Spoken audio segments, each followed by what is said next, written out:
তো হ্যালো বন্ধুরা, welcome to my YouTube channel. তো আজকে অনেকদিন পর ভিডিও করছি। তো আজকে আমাদের ময়রা ঠাকুর পুজো। তো ওটা চাঁদা কালেকশন হচ্ছে, এই যে দেখতে পাচ্ছেন। তো তো আমার ভাতিজা দেখতে পাচ্ছেন ছাতা ধরে দাঁড়িয়ে আছে, এই যে ভাতিজা আমার। তো ভাতিজার খুব প্রচণ্ড চাপ। সকালবেলা থেকে ওর বাবা এই ডিউটিটা পালন করছিল, এখন ভাতিজা। আমি সানগ্লাস পরে পুরো স্টাইল মারছি চিল। ওই যে আমাদের মোটা দা এসছে ওদিকে। কি দাদা, ভালো তো? এই যে আমাদের ছেলেমেয়েগুলো সব চাঁদা কালেকশন করছে। তো আজকে প্রচণ্ড রোদ, তো এই রোদের মধ্যে চাঁদা তুলতে হচ্ছে, কিছু করার নেই। তো বেশিক্ষণ আমি থাকবো না, বাবা চলে আসবে, তারপরে আমি চলে যাবো বাড়ি। এই দেখতে পাচ্ছেন ভাস্তা আমার সানগ্লাস নেওয়ার চেষ্টা করছে। প্রচণ্ড রোদ, চোখের মধ্যে রোদ লাগছে। এই যে দাদাগুলো সব চাঁদা তুলছে, ছোট ছোট বাচ্চাদের তাফালিং দেখছেন। তো বন্ধুরা, আমরা যাচ্ছি, চাঁদা তোলা হয়ে গেছে, চাঁদা তুলছে ছেলেপেলেগুলো। আমরা যাচ্ছি মন্দিরের ভিতরে।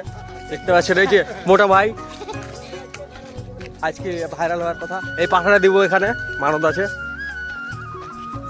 তা দিব না, মুখটা খারাপ হয়। আজকে রং হচ্ছে বোধহয় মন্দিরে, চলো মন্দিরটা দেখাই তোমার, চলো। তো এই যে আমাদের মন্দিরটা নতুন রং করা হয়েছে।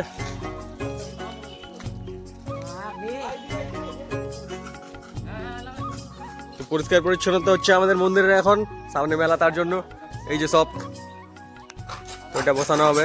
ছাগল কাটা এটা, ছাগল কাটা এটা,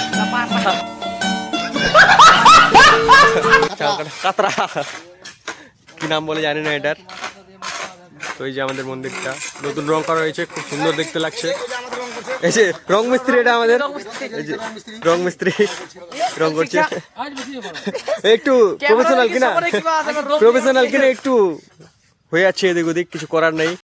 তো ব্লগটা অবশ্যই তোমাদের ভালো লাগবে। তো ভালো লাগলে সাবস্ক্রাইব অবশ্যই করবে, কারণ আমি সাবস্ক্রাইব করতে বলি না, তাও বলছি সাবস্ক্রাইব করতে। হাতে একবার বলে দাও, নিশ্চয়ই লাইক সাবস্ক্রাইব সাকরিফাইস। তো আমার চ্যানেলটাকে অবশ্যই সাকরিফাইস করে দিবেন। আর ভাতিজা শুধু সামনে সামনে দৌড়াচ্ছে, আমাদের পিছন পিছন ঘুরছে, জানি না কি জন্য। শুধু আমাকে কেমন লাগছে একটু বলে দিবেন, ঝাকাস করে কমেন্টে। কেমন লাগছে কমেন্ট